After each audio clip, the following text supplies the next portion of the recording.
قبر کی پہلی رات۔ حضرات، قبر کی پہلی رات ہم سے کیا کہہ رہی ہے؟ اے غافل، میرے پیش آنے سے پہلے مجھ سے واقف ہو جا، ورنہ پھر بہت پچھتائے گا۔ میں وہ رات ہوں جو ہر ایک کو پیش آتی ہوں۔ یاد رکھ، تجھ کو اور سب کو عنقریب پیش آ کر رہوں گی۔ اپنے پیش آنے سے پہلے میں نے تجھے خبردار کر دیا ہے۔ میں خاک کے نیچے سخت اندھیری رات ہوں، لہذا روشنی کا سامان اور اعمال صالح کا چراغ لے کر آنا۔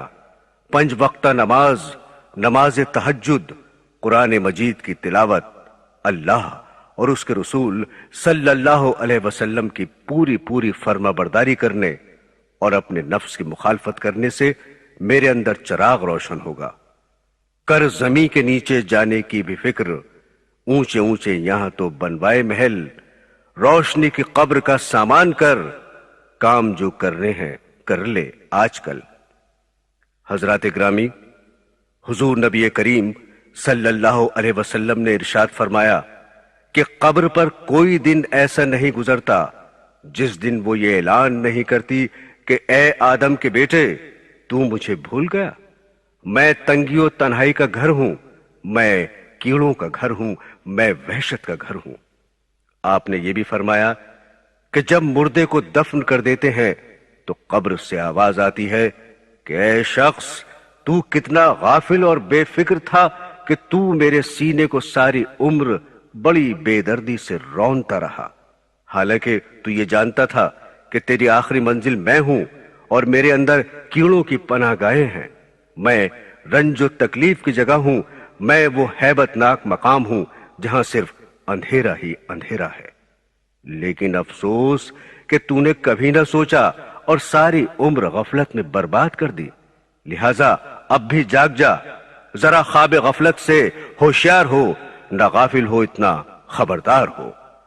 میرے دینی بہنوں اور بھائیوں، ہم اپنی بدعمالیوں کی وجہ سے اپنی اصل اور آخری منزل کو بھول گئے۔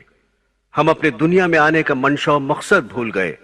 ہم اپنی جان کنی کی آنے والی سختی کے وقت کو بھول گئے۔ ہم اپنی موت و قبر اور وہاں کی تنگی و بے بسی کو بھول گئے۔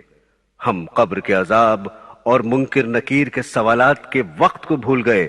ہم قیامت کے دن کے حساب و کتاب اور خداوند تعالیٰ کے سامنے کھڑا ہونے والے دن کو بھول گئے۔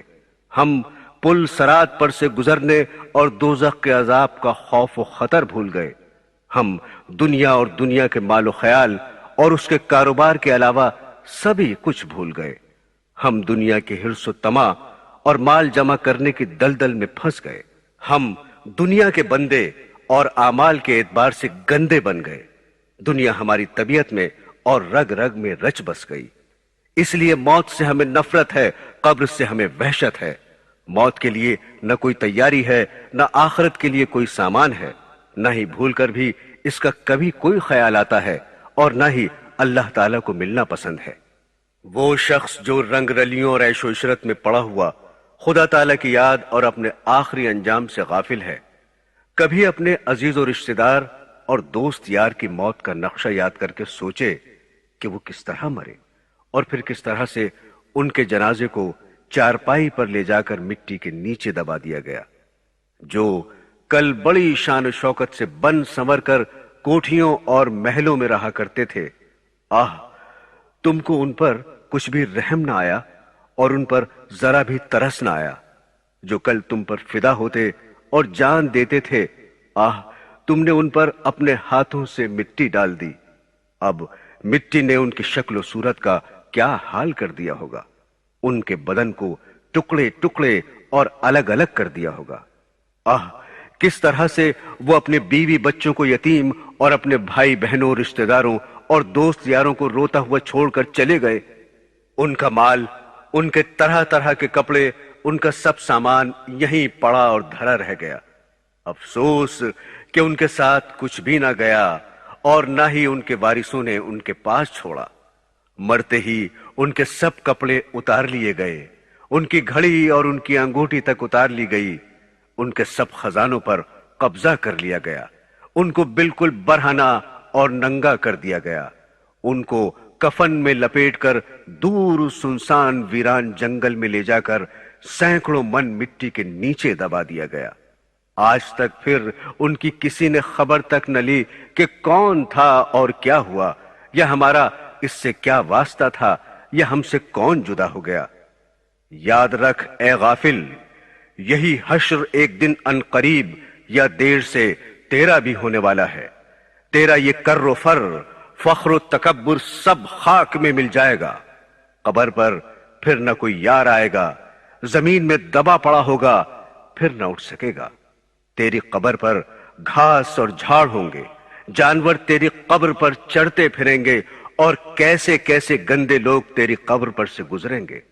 بعض پیدل، بعض بدبخت سائیکل سکوٹر پر سے ہی نہ اتریں گے، اور بعض بدترین تو پیشاب تک کرنے سے گریز نہ کریں گے۔ او بدبخت، بدقسمت، دین اسلام سے نفرت اور اس میں نکتہ چینیاں کرنے والے، کہتا ہے کہ دین اسلام تو اب بہت پرانا ہو چکا ہے، اس میں ترمیم ہونی چاہیے، زمانہ بہت بدل چکا ہے، اس لیے اب اسلام کے بندھنوں کو توڑنا چاہیے۔ تو خداوند تعالیٰ کی عدالت سے بے خوف ہو گیا ہے۔ او نزاکت کے پتلے، جو نرم نرم بستروں پر پڑا ساری رات مزے لے کر سوتا اور خدا کی یاد سے غافل ہوتا ہے، خاک کے بستر اور مٹی کے گھر کو بھلا دینے والے، کوٹھیوں اور محلوں کے عاشق، اپنی منمانی اور جی چاہی کرنے والے، خدائے پاک کے حکموں کو بھلا دینے والے، اپنے گریبان میں منہ ڈال کر ذرا سوچ کہ جن کو تو آج جنگل میں تنہا چھوڑ کر مٹی کے نیچے دبا کر آیا ہے، وہ کس طرح سے محفلوں میں بیٹھ کر قہقہے لگاتے اور ہنسا کرتے تھے، اور دوسرے کمزور لوگوں کا مذاق اڑایا کرتے تھے۔ آج وہ قبروں میں خاموش پڑے ہیں۔ کس طرح سے دنیا کے لذت و آرام میں مشغول تھے، آج مٹی میں ملے پڑے ہیں۔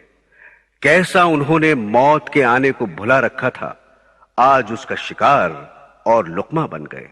کس طرح سے شباب و جوانی کے نشے میں چور اور اندھے معذور تھے، ہائے آج ان کا کوئی پوچھنے والا نہیں۔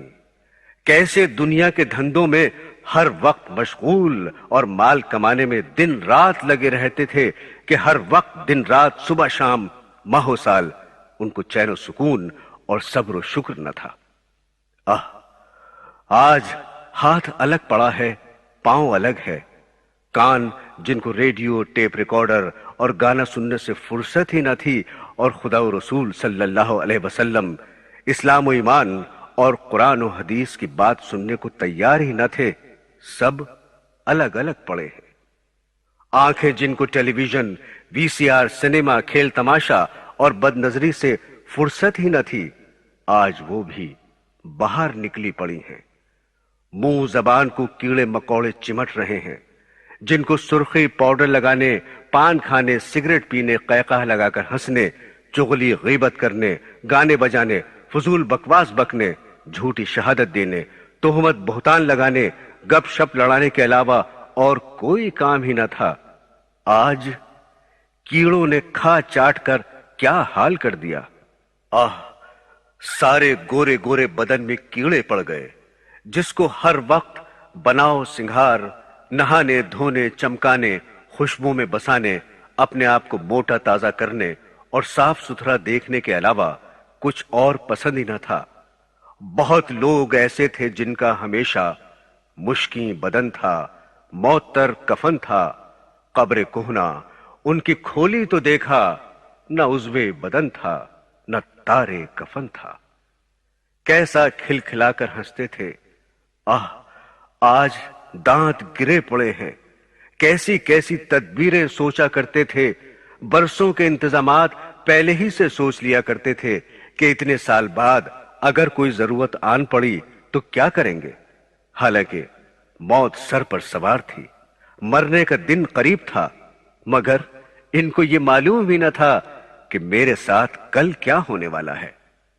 میرے دینی بہنوں اور بھائیوں، آج کی آنے والی رات نرم بستر پر نہیں بلکہ قبر میں خاک کے بستر پر ہوگی۔ کیا تو نے کہیں ایسا دیکھا اور سنا نہیں کہ دن میں اچھے بھلے تھے اور رات کو قبر میں جا لیٹے؟ لہذا یاد رکھ، یہی حال تیرا بھی ہونے والا ہے۔ آج تو اتنے انتظامات کر رہا ہے، لمبی لمبی اسکیمیں اور تدبیریں سوچتا ہے، مگر کل کی خبر نہیں کہ کیا ہوگا، کہاں تیری یہ تدبیریں اور کہاں تو ہوگا۔ نہ معلوم کل کس جھاڑ اور پتھروں کے نیچے دبا ہوگا۔ آگاہ اپنی موت سے کوئی بشر نہیں، سامان 100 برس کا ہے، پل کی خبر نہیں۔ اس آنے والے منظر اور نقشے کو ہر وقت اپنی آنکھوں کے سامنے رکھ۔ تو رات دن موت کے قریب ہو رہا ہے، اپنے قدموں کو بڑی تیزی کے ساتھ اپنی گور کی طرف لے جا رہا ہے۔ تیرا پھل پک چکا ہے، تیرے پھول کی کلی مرجھانے والی ہے، تیری صبح و شام گزرنے والی ہے، تیری امیدیں ختم ہونے والی ہیں، تیری اجل قریب آ چکی ہے۔ آج جن کو تو اپنا ساتھی سمجھ رہا ہے، جن کے ساتھ تو آج اپنا دل بہلا رہا ہے، یہ تیرے کل کچھ بھی کام نہ آئیں گے اور نہ ہی تجھے کچھ نفع دیں گے۔ یہ کل تجھے اپنے کندھوں پر اٹھا کے لے جائیں گے اور اندھیری قبر میں اکیلے ہی چھوڑ کر آ جائیں گے، جہاں نہ تیرا کوئی ساتھی نہ کوئی مہربان ہوگا۔ اس لیے آج اس دن کے لیے فکر کر لے اور وہاں کی نجات کی تیاری کر لے۔ بیکار تیری یہ باتیں ہیں کہ چنا ہوگا چنی ہوگا، نہیں ہے دور وہ دن کہ تو زیر زمیں ہوگا۔ اس لیے اے نادان، اب بھی خواب غفلت سے بیدار ہو جا۔ اے دنیا کے اسباب اور اس کی زینت چمک دمک پر مر مٹنے والے انسان، تو نے غفلت اور نافرمانی میں عمر برباد کر دی۔ اٹھ، جاگ، جلدی سے اور ہوش میں آ جا۔ اپنے گناہوں کی خدا سے معافی مانگ کہ آج بھی تجھے مہلت نصیب ہے۔ جو وقت ہاتھ سے نکل گیا اس پر آنسو بہا، اپنی پچھلی زندگی پر نادم اور شرمندہ ہو کر خدا پاک کے حضور میں توبہ کر۔ اب بھی کمر باندھ کر نیک اعمال کرنے کی کوشش کر، کیونکہ محنت کرنے میں کامیابی ہے اور غفلت و سستی کا انجام بدبختی اور محرومی ہے۔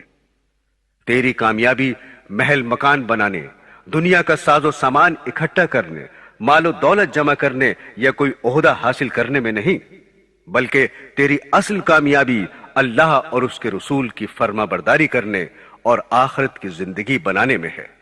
لہذا تو دنیا میں اس طرح سے رہ کہ جس طرح سے ایک مسافر رہتا ہے کہ وہ راہ چلتا ہوا زیادہ بکھیڑا نہیں کیا کرتا۔ ہمیشہ رہنے کی جگہ تو صرف آخرت ہے اور دنیا میں بہت تھوڑے دن رہنا ہے۔ اصل کامیابی تو آخرت کی کامیابی ہے۔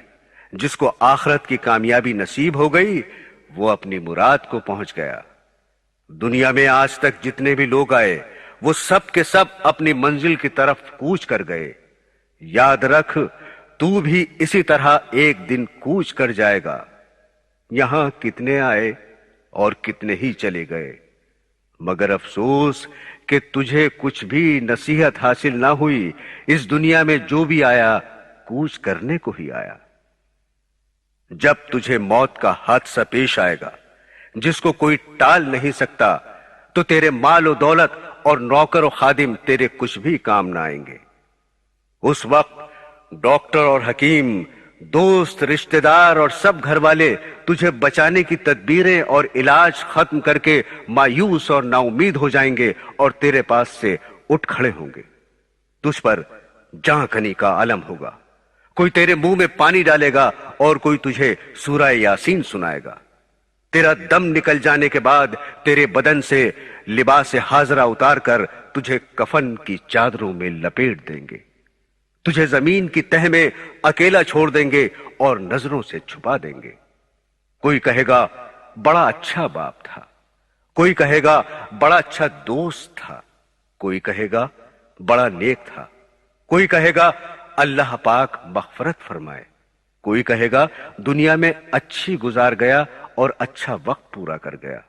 پھر وہ بہت جلد پیٹ کے دھندے میں لگ جائیں گے اور اپنی دنیا میں مشغول ہو جائیں گے۔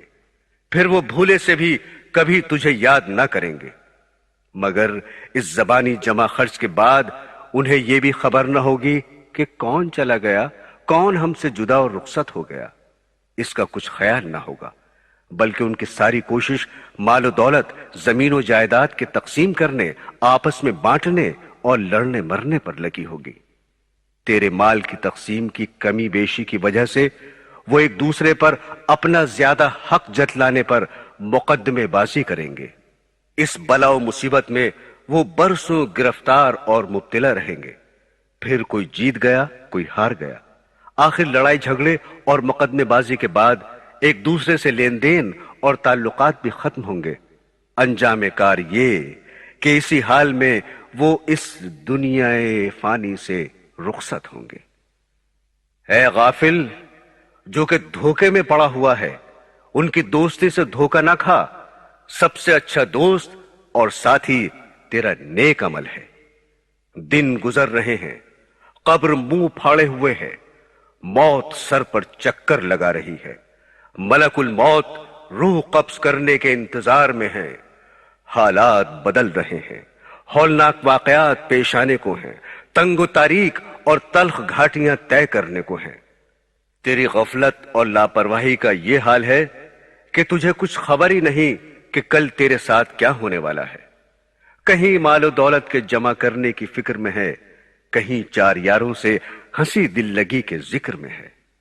تو ایسا بے دھڑک چل رہا ہے کہ سراسر اپنے اوپر غضب کر رہا ہے۔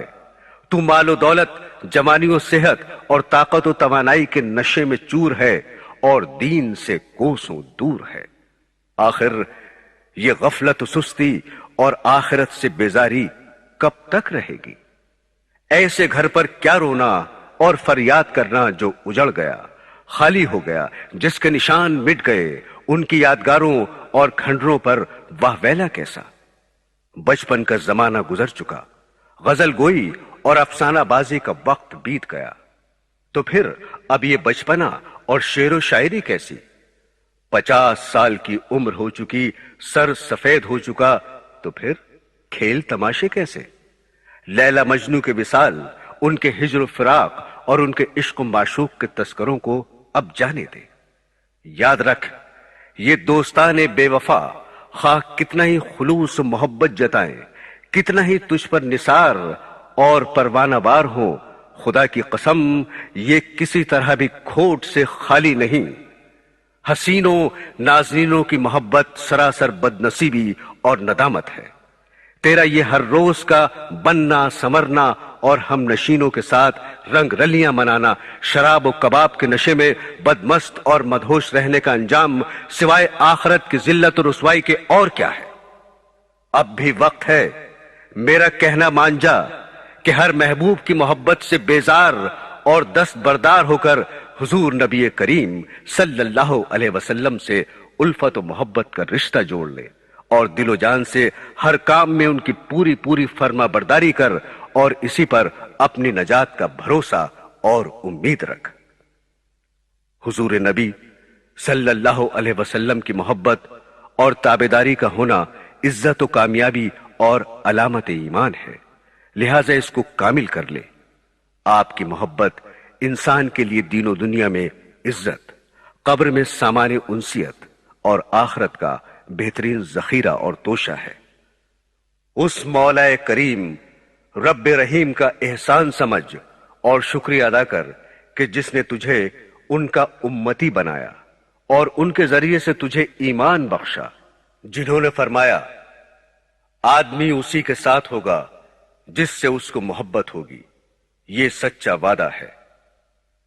اے میرے مولا، مجھے رسول اللہ صلی اللہ علیہ وسلم کی سچی محبت اور ان کی سچی فرما برداری نصیب فرما، ان کے نقش قدم پر چلا، ان کی شفاعت نصیب فرما۔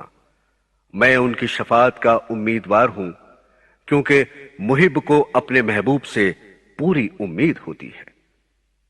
حضرات گرامی، حضور نبی کریم صلی اللہ علیہ وسلم نے ارشاد فرمایا کہ تم قبرستان جایا کرو، کیونکہ قبرستان موت کو یاد دلاتا ہے، اس سے عبرت حاصل ہوتی ہے۔ میں نے اپنے رب سے اپنی والدہ کی قبر پر جانے کی اجازت مانگی تھی، مجھے اس کی اجازت مل گئی، لہٰذا تم بھی قبرستان جایا کرو، اس سے دنیا سے بے رغبتی پیدا ہوتی ہے اور آخرت یاد آتی ہے۔ حضرت ابو ذر غفاری رضی اللہ تعالی عنہ فرماتے ہیں کہ آپ نے مجھ سے ارشاد فرمایا کہ اے ابو ذر، قبرستان جایا کرو، اس سے تم کو آخرت یاد آئے گی، اور مردوں کو غسل دیا کرو کہ یہ نیکیوں سے خالی بدن کا علاج ہے اور اس سے بہت بڑی نصیحت حاصل ہوتی ہے۔ جنازے کی نماز میں شریک ہوا کرو، شاید اسی سے کچھ رنج و غم تم میں پیدا ہو جائے کہ غمگین آدمی جس کو آخرت کا غم ہو اللہ تعالیٰ کے سائے میں رہتا ہے اور خیر کا طالب رہتا ہے۔ ایک حدیث شریف میں ہے کہ آپ نے فرمایا کہ تم بیماروں کی عیادت یعنی بیمار پرسی کیا کرو اور جنازے کے ساتھ جایا کرو کہ یہ آخرت کو یاد دلاتا ہے۔ میرے دینی بہنوں اور بھائیوں، ایک حکیم کسی جنازے کے ساتھ جا رہے تھے۔ راستے میں لوگ اس میت پر افسوس و غم کر رہے تھے، تو حکیم جی نے لوگوں سے فرمایا کہ تم اپنے اوپر افسوس و غم کرو، یہ تمہارے حق میں زیادہ بہتر ہے، اس لیے کہ یہ تو چلا گیا اور 3 آفتوں اور مصیبتوں سے نجات پا گیا۔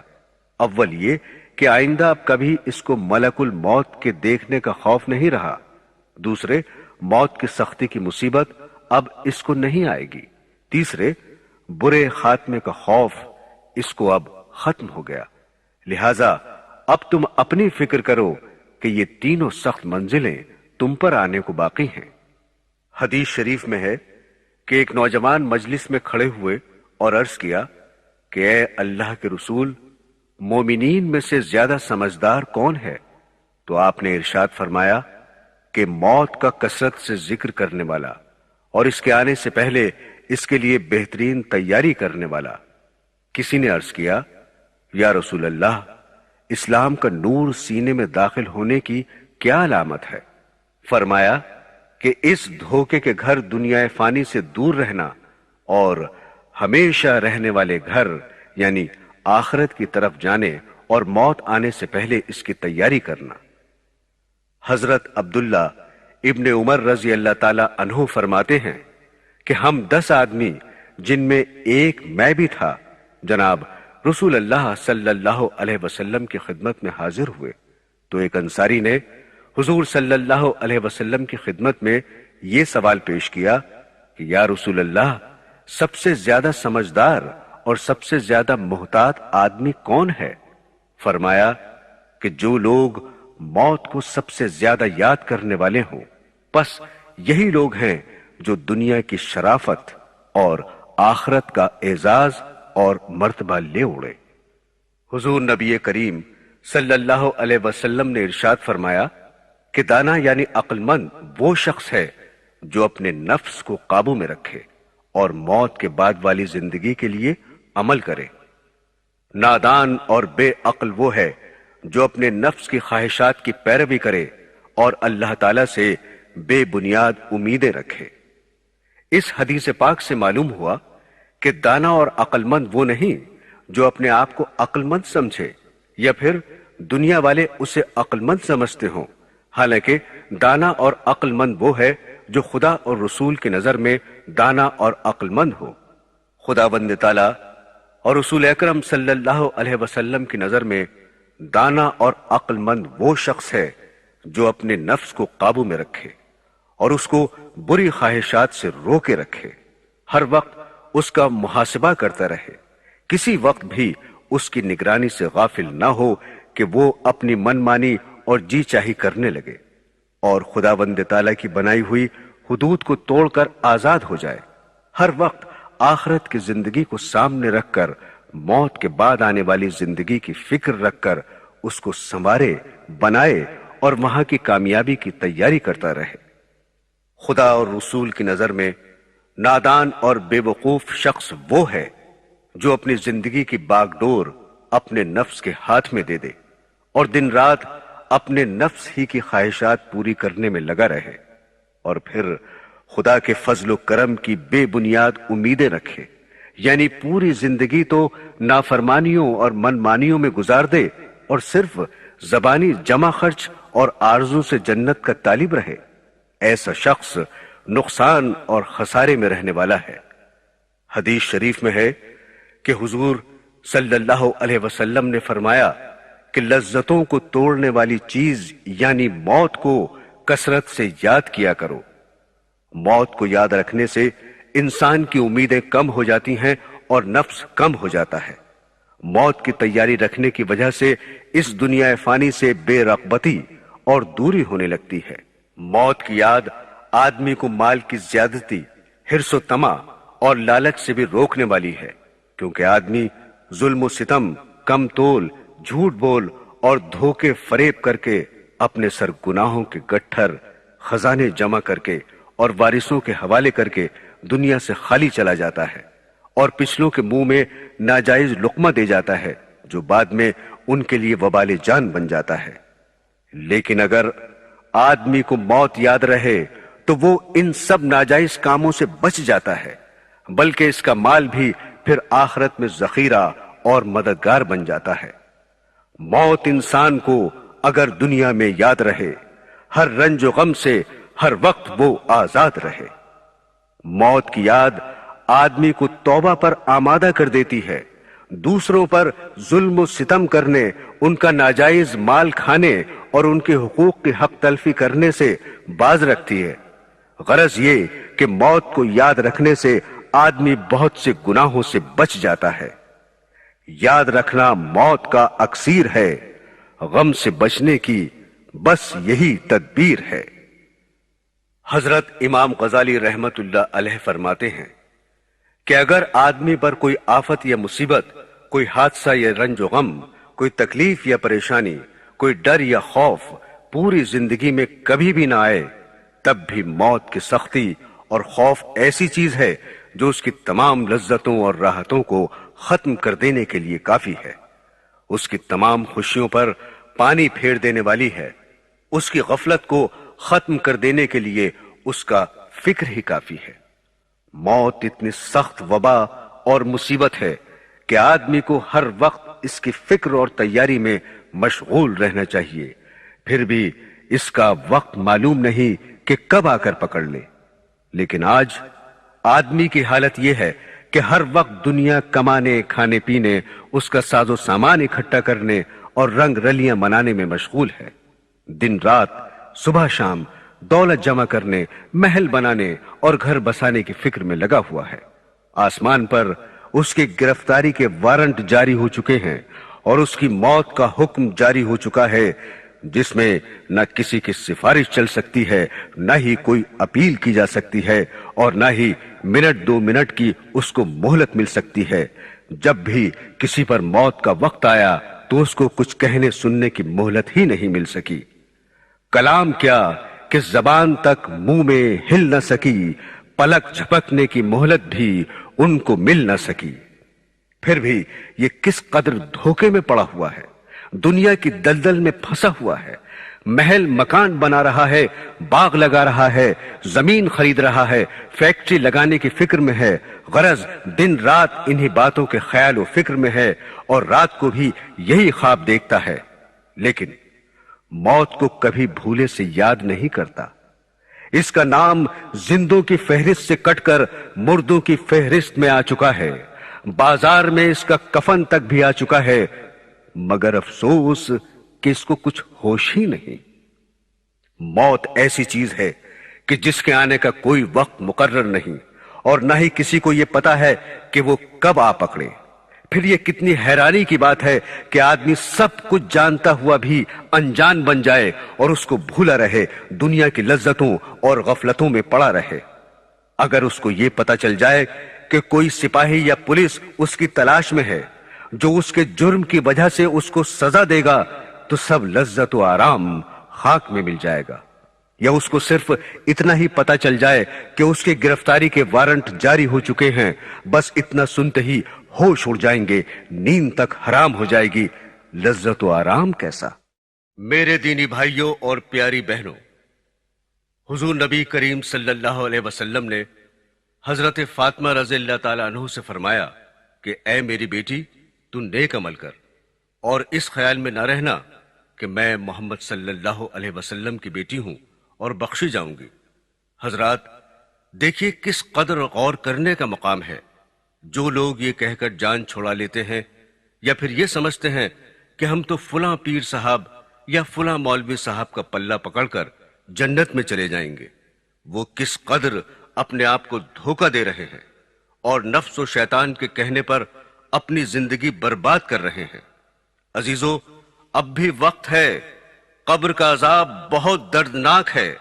موت ایسی چیز ہے کہ جس کے آنے کا کوئی وقت مقرر نہیں۔ موت بہت تیز رفتاری سے ہماری طرف بڑھ رہی ہے۔ خدا را آخرت کی فکر کرو اور عذاب قبر سے پناہ مانگو۔ آگاہ اپنی موت سے کوئی بشر نہیں، سامان 100 برس کا ہے، پل کی خبر نہیں۔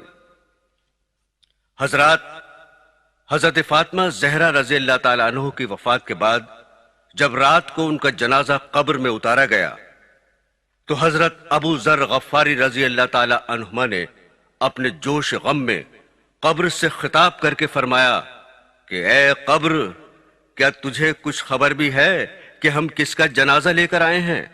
یہ بیٹی ہیں رسول اللہ صلی اللہ علیہ وسلم کی، یہ بیوی ہیں حضرت علی کرم اللہ وجہ کی، یہ والدہ ہیں حضرت امام حسین اور حسن رضی اللہ تعالی عنہما کی، اور یہ فاطمہ زہرا ہیں جنت کی عورتوں کی سردار۔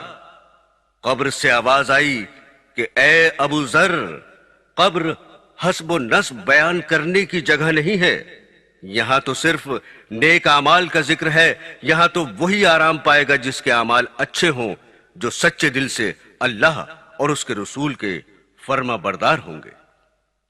حضرات، ابھی آپ نے قبر کی آواز سنی، لیجئے اب ہم آپ کو قبر کے بارے میں کچھ اور تفصیلات بتا رہے ہیں۔ امید ہے آپ ان واقعات کو سن کر عبرت حاصل کریں گے۔ ابن حجر مکی کا بیان ہے کہ عبد الباسط نامی ایک شخص قاضی شہر کا چپراسی تھا۔ وہ شروع میں بہت غریب تھا، مگر اس نے ناجائز ذرائع سے خوب دولت سمیٹی، لیکن جب وہ مر گیا اور دفن کر دیا گیا تو دفن کرنے کے بعد قبر ذرا سی کھل گئی اور ہم نے دیکھا کہ ایک زنجیر کے اندر ایک بڑے سانپ کو اس کی لاش سے باندھ دیا گیا ہے۔ ہم نے ڈر کر قبر پر مٹی ڈال دی اور عبرت لے کر گھر لوٹے۔ ابن جوزی رحمت اللہ علیہ سے روایت ہے کہ حضرت عیسیٰ علیہ السلام اپنے ساتھیوں کے ہمراہ جا رہے تھے، راستے میں کسی مردے کی ایک کھوپڑی نظر آئی۔ آپ کے ساتھیوں نے درخواست کی کہ اے روح اللہ، آپ اللہ تعالیٰ سے دعا فرمائیں کہ اس کھوپڑی کو قوت گویائی عطا فرما دے اور یہ کھوپڑی گزرے ہوئے عجیب واقعات ہم کو سنا دے، اس سے ہم کو عبرت حاصل ہوگی۔ حضرت عیسیٰ علیہ السلام نے 2 رکعت نماز پڑھی اور اللہ تعالیٰ سے دعا کی۔ آپ کی دعا قبول ہوئی اور کھوپڑی بول اٹھی کہ اے روح اللہ، پوچھئے کیا پوچھتے ہیں؟ اللہ تعالیٰ کا حکم ہے کہ میں آپ کی باتوں کا جواب دوں۔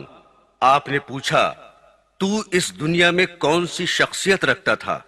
کھوپڑی نے جواب دیا، میں اس زمین کا بادشاہ تھا، 1000 برس زندہ رہا، 1000 اولاد مجھ سے ہوئیں، 1000 شہر فتح کیے، 1000 لشکروں کو شکست دی اور 1000 بادشاہوں کو قتل کیا۔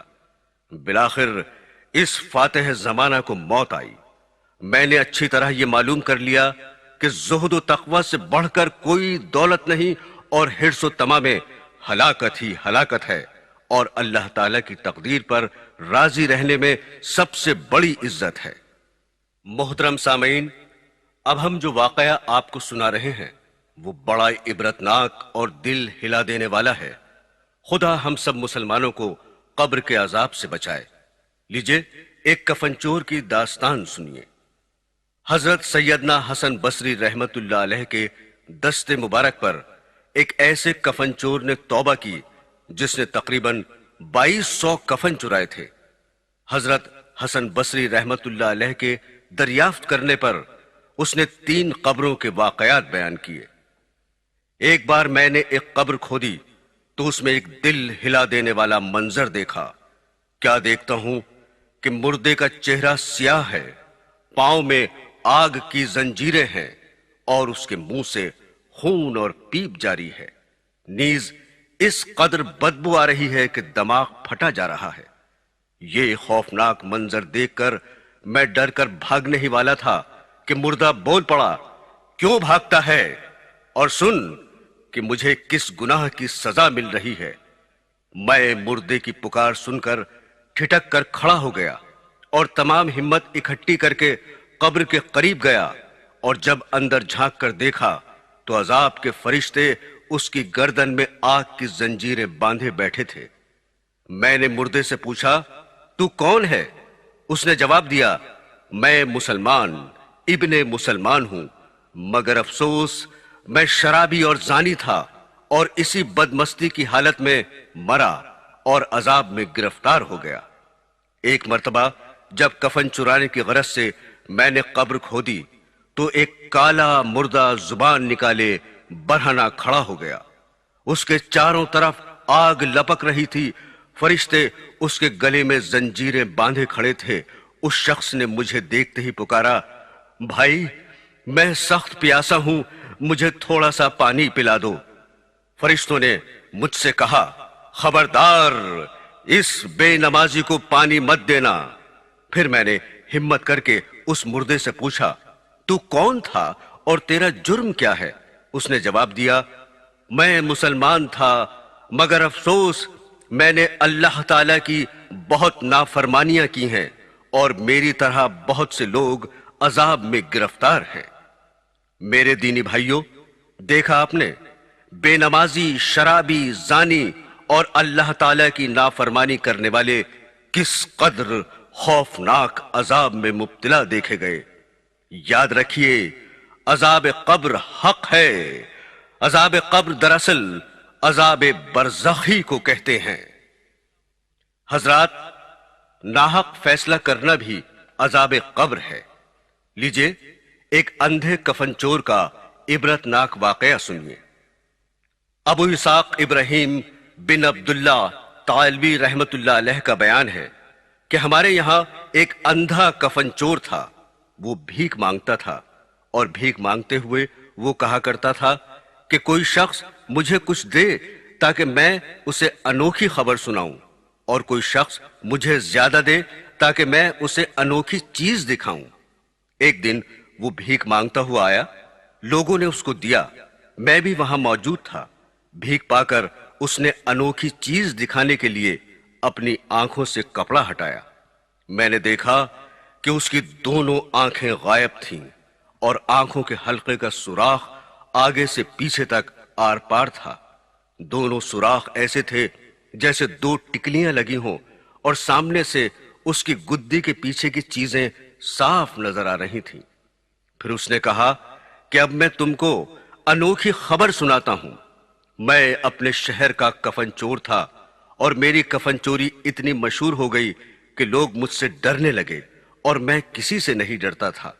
میرے شہر کا قاضی بیمار ہو گیا اور اس کی بیماری سے بچنے کی کوئی امید نہ رہی، تو اس نے مجھے بلایا اور کہا، میں اپنی قبر میں بے عزتی 100 اشرفیوں کے عوض میں تجھ سے خریدتا ہوں۔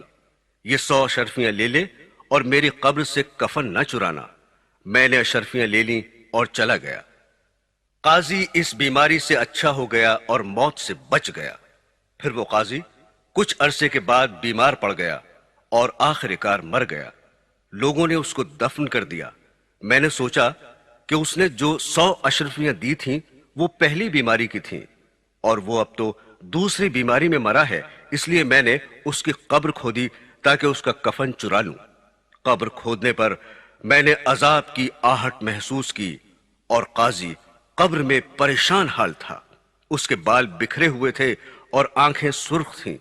یہ منظر دیکھ ہی رہا تھا کہ میرے دونوں گھٹنوں میں دھکا لگا، اور پھر میری دونوں آنکھوں میں 2 شدید انگلیوں کی ایسی ضرب لگی کہ آنکھیں آر پار ہو گئیں۔ جیسا کہ تم لوگ دیکھ رہے ہو، جب میری آنکھوں پر ضرب لگی اس وقت ایک آواز آئی۔ کوئی کہنے والا مجھ سے کہہ رہا تھا، اے اللہ کے دشمن، کیا تو اللہ تعالیٰ کے اسرار کا سراغ لگانا چاہتا ہے؟ حضرات گرامی، عذاب قبر کے بارے میں کچھ اور عبرتناک واقعات سنیں اور ان سے نصیحت حاصل کریں۔ حضرت عثمان غنی رضی اللہ تعالی عنہ کے غلام حضرت ہانی رضی اللہ تعالی عنہ کا بیان ہے کہ حضرت عثمان رضی اللہ تعالی عنہ جب کسی قبر کے پاس کھڑے ہوتے تو ان پر اتنی رقت طاری ہوتی کہ روتے روتے آنسو سے ان کی داڑھی تر ہو جاتی۔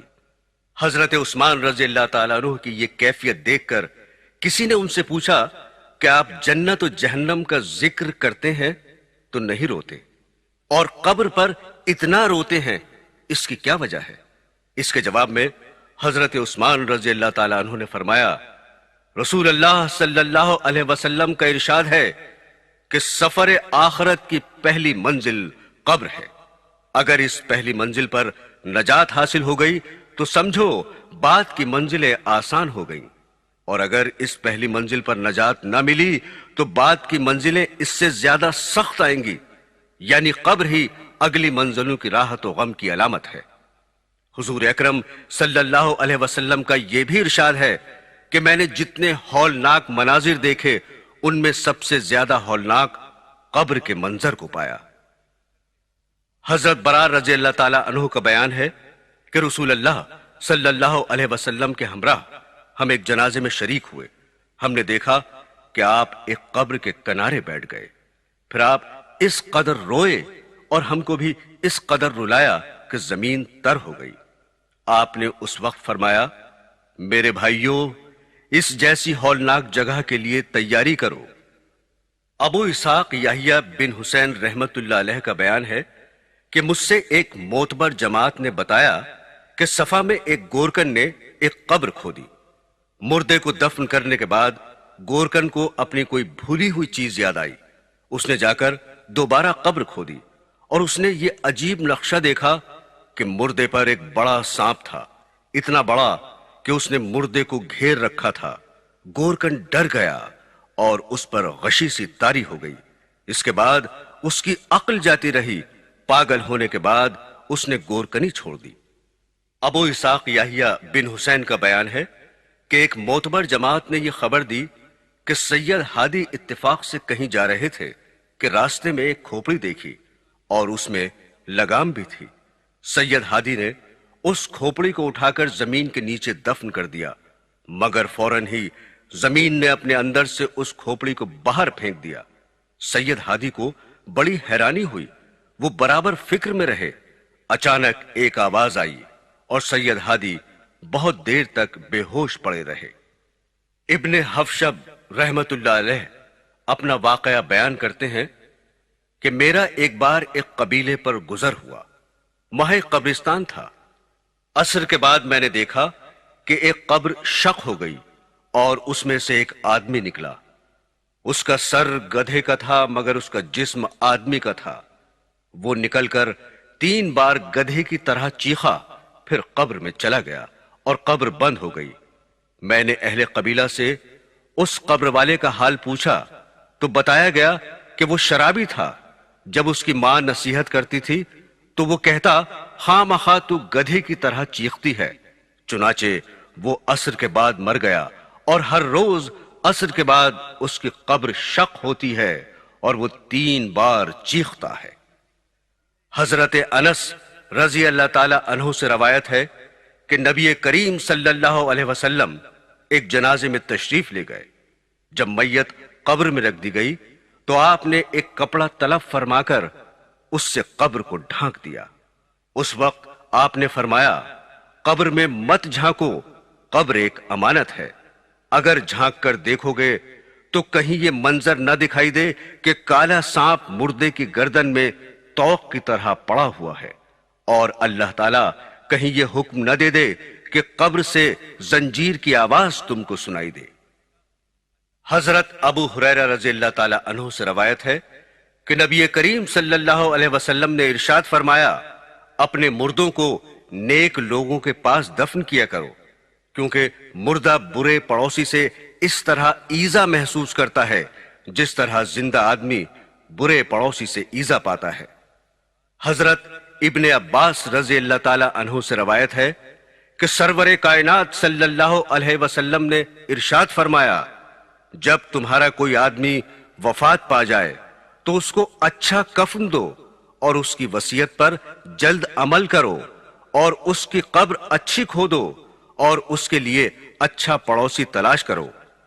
صحابہ نے عرض کیا، اے اللہ کے رسول، کیا نیک پڑوسی اس کو آخرت میں کچھ فائدہ پہنچا سکتا ہے؟ حضور نے ارشاد فرمایا، کیا دنیا میں نیک پڑوسی سے کچھ فائدہ ہوتا ہے؟ صحابہ نے عرض کیا، ہاں۔ آپ نے فرمایا، اسی طرح آخرت میں بھی نیک پڑوسی مفید ہوتا ہے۔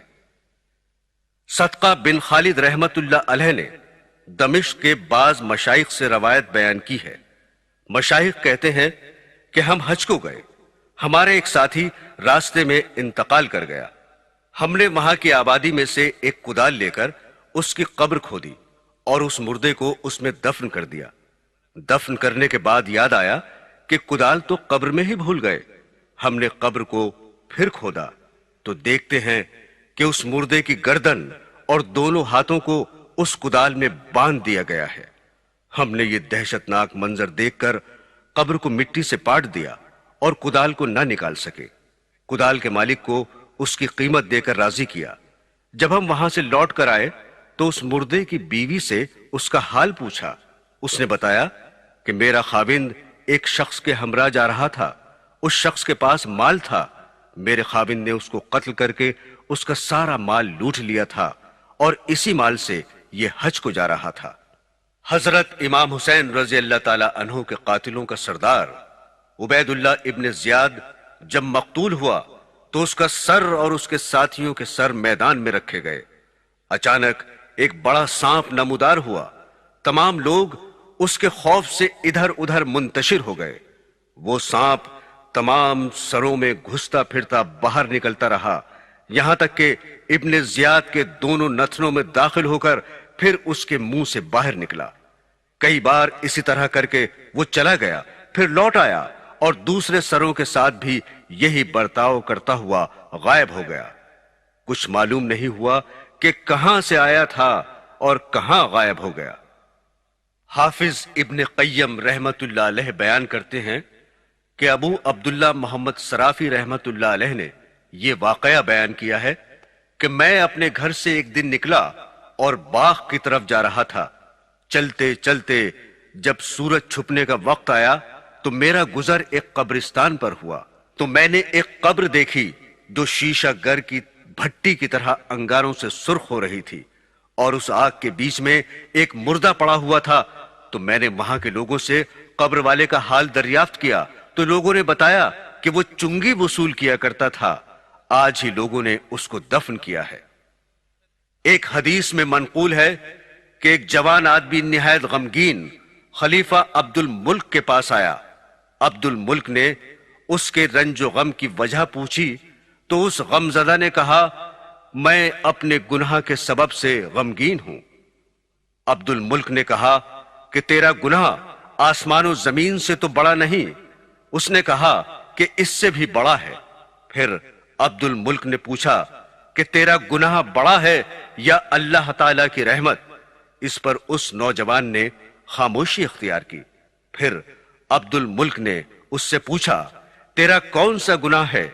اس کے بعد اس نے بتایا کہ میں کفن چور تھا، 5 قبروں کے مردوں نے مجھ کو توبہ کرنے پر مجبور کر دیا۔ میں نے ایک پہلی قبر کھودی تو اس کے مردے کو دیکھا کہ اس کا منہ قبلے کی طرف سے پھیر دیا گیا تھا اور اس کا دوسرا عذاب بھی دیا جا رہا تھا۔ میں وہاں سے ڈر کر چلا تو غیب سے آواز آئی کہ تو اس مردے سے یہ کیوں نہیں پوچھتا وہ کس وجہ سے اس عذاب میں گرفتار ہے؟ میں نے کہا کہ میں نہیں پوچھ سکتا۔ پھر غیب سے آواز آئی کہ یہ شخص نماز کو حقیر اور برا سمجھتا تھا، اس لیے اس کو یہ عذاب ہو رہا ہے۔ میں نے ایک دوسری قبر کھودی تو دیکھا کہ اس کا مردہ بالکل سور ہو گیا تھا، توق اور بیڑیوں سے جکڑا ہوا تھا۔ میں یہ دیکھ کر ڈر کر بھاگنے لگا۔ غیب سے پھر آواز آئی، تو اس مردے سے اس عذاب کا سبب کیوں نہیں پوچھتا؟ میں نے کہا یہ سوال میری قدرت اور طاقت سے باہر ہے۔ پھر غیب سے آواز آئی، یہ شراب پیتا تھا اور اللہ تعالیٰ کی حرام کی ہوئی چیزوں کو اس نے حرام نہیں کیا تھا بلکہ حلال سمجھ رکھا تھا۔ میں نے پھر ایک تیسری قبر کھودی، اس کا مردہ آگ کی میخوں سے بندھا ہوا تھا اور اس کی زبان باہر نکلی ہوئی تھی۔ میں ڈر کر بھاگنے لگا تو غیب سے پھر آواز آئی کہ تو اس مردے سے اس کی وجہ کیوں نہیں پوچھتا؟ میں نے کہا اس سوال کی مجھ میں طاقت نہیں۔ اس نے کہا یہ لوگوں کا مال دبانے کی کوشش کرتا تھا۔ میں نے ایک اور چوتھی قبر کھودی، اس کا مردہ آگ میں جل رہا تھا۔ میں دیکھ کر ڈر کر بھاگا تو غیب سے پھر آواز آئی تو اس سے اس کا سبب کیوں نہیں پوچھتا؟ میں نے کہا یہ سوال کرنے کی مجھ میں ہمت نہیں۔ تو غیب سے آواز آئی یہ شخص جھوٹا تھا اور جھوٹی قسمیں کھایا کرتا تھا۔ اس کے بعد میں نے ایک پانچویں قبر کھودی تو دیکھا کہ فرشتے اس مردے کو آگ کے ستون میں مار رہے تھے۔ غیب سے آواز آئی تو اس سے عذاب کا سبب کیوں نہیں پوچھتا؟ میں نے کہا میرے اندر اتنی طاقت ہی نہیں کہ میں پوچھ سکوں۔ غیب سے آواز آئی یہ ایک کھلنڈرا تھا جو شطرنج وغیرہ کھیلا کرتا تھا، حالانکہ اللہ اور اس کے رسول صلی اللہ علیہ وسلم نے اس سے منع فرمایا ہے۔ حاصل مطلب یہ ہے کہ قبر کا عذاب دل، آنکھ، کان، پیٹ، ہاتھ پاؤں، شرمگاہ اور سارے بدن کے گناہوں کے سبب ہوتا ہے، اور اسی طرح سے ان اعضاء سے جو نیک کام ہوتے ہیں ان پر اجر ملتا ہے۔ محمد بن یونس قربائی کا بیان ہے کہ ابو سنان بڑا نیک آدمی تھا۔ اس نے یہ واقعہ بیان کیا کہ ایک شخص کے بھائی کا انتقال ہو گیا۔ جب میں اس کے افسوس کو گیا تو اس کو بڑا رنجیدہ پایا۔ اپنے غم کی وجہ اس نے یہ بتائی کہ جب میرے بھائی کو دفن کر دیا گیا تو میں نے قبر سے ایک آواز سنی، وہ کہہ رہی تھی آہ میرا بھائی۔ میں نے یہ سن کر قبر کھودنا شروع کر دی تو پھر دوسری آواز آئی کہ ایسا نہ کر، لہٰذا میں نے مٹی برابر کر دی۔ لیکن پھر یہ آواز آئی کہ آہ میرا بھائی۔ میں نے پھر قبر کھودنا شروع کی، مگر پھر دوسری آواز آئی کہ ایسا مت کر، اور میں نے پھر مٹی برابر کر دی۔ غرض یہ کہ اسی طرح بار بار ہوتا رہا۔ جب میں اٹھ کر واپس گھر کو آنے لگا تو قبر سے بڑی دردناک رونے کی آواز آئی کہ آہ میرا بھائی۔ میں یہ سن کر پھر قبر پر گیا اور قسم کھائی کہ اب ضرور قبر کھود کر اپنے بھائی کو دیکھوں گا۔ جب قبر کھود کر دیکھا تو اس کی گردن میں آگ کا توق پڑا ہوا تھا۔ میں نے توق کو کاٹنا چاہا تو میری انگلیاں جاتی رہیں۔ ابو سنان کا بیان ہے کہ اس نے اپنا ہاتھ ہم کو دکھایا تو اس کی 4 انگلیاں غائب تھیں۔ میرے دینی بہنوں اور بھائیوں، ابھی آپ عذاب قبر کے اسباب کے بارے میں سن رہے تھے۔ چغل خوری، پیشاب میں بے احتیاطی، بے وضو نماز پڑھنا، بدکاری، چوری، شراب نوشی، ماں کے ساتھ بے ادبی، تکبر سے چلنا، دھوکے کے کاروبار، صحابہ اکرام کو برا کہنا اور ناحق فیصلہ کرنا، ان سب برے کاموں سے بچیں کیونکہ یہی عذاب قبر کا سبب ہے۔ حضرات گرامی، مومن پر قبر کی شفقت کے بارے میں اب ذرا سن لیجئے۔ حضرت سعید بن مسیب رضی اللہ تعالی عنہ سے روایت ہے کہ حضرت عائشہ نے عرض کیا کہ اے اللہ کے رسول، آپ نے جس دن منکر نکیر اور قبر کے بھینچنے کی حدیث بیان فرمائی، اس دن سے مجھے کوئی چیز اچھی معلوم نہیں ہوتی، دل گھبرایا ہوا ہے۔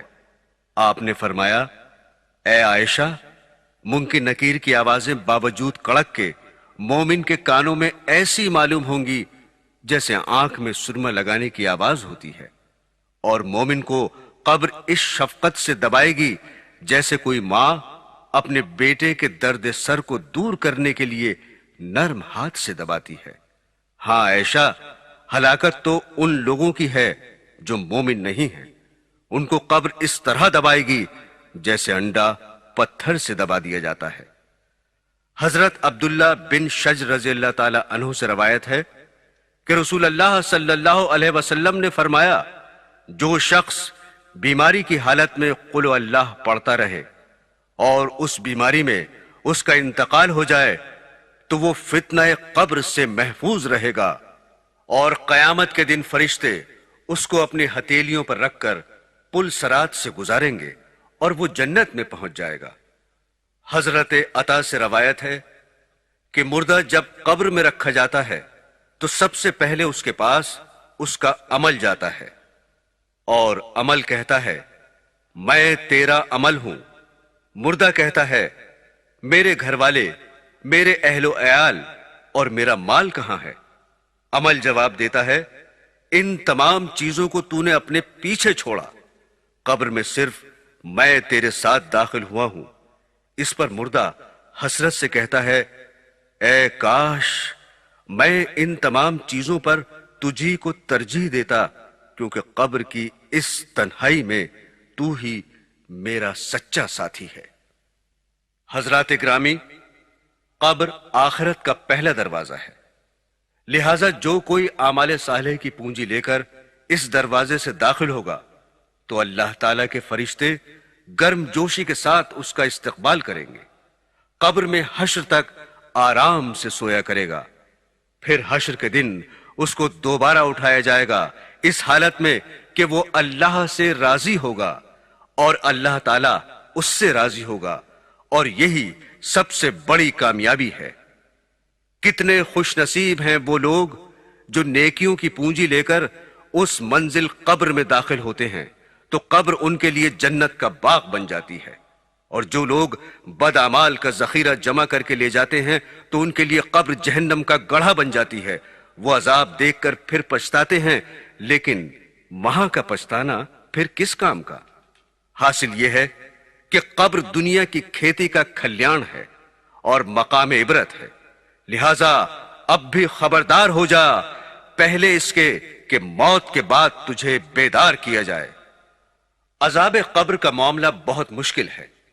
اللہ تعالی ہم گنہگاروں پر اپنا رحم فرمائے، عذاب قبر سے بچائے اور آخرت کی کامیابی نصیب فرمائے۔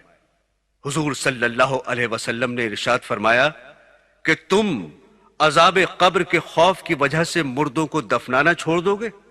اگر مجھے یہ ڈر نہ ہوتا تو میں اللہ تعالیٰ سے دعا کرتا کہ تمہیں عذاب قبر سنا دے اور دکھا دے۔ اسی وجہ سے حضور نبی کریم صلی اللہ علیہ وسلم نے اپنی دعاؤں میں کثرت سے اس سے نجات کی دعا مانگی ہے تاکہ لوگ بھی کثرت سے عذاب قبر سے اللہ تعالیٰ کی پناہ مانگے۔ عذاب سخت ہے، لہذا ہر وقت اس سے ڈرو اور اس سے اللہ پاک کی پناہ مانگو، ہر وقت اس کو یاد رکھو۔ اے اللہ، میں تیری پناہ چاہتا ہوں عذاب قبر سے اور دوزخ کے عذاب سے۔ آمین ثم آمین۔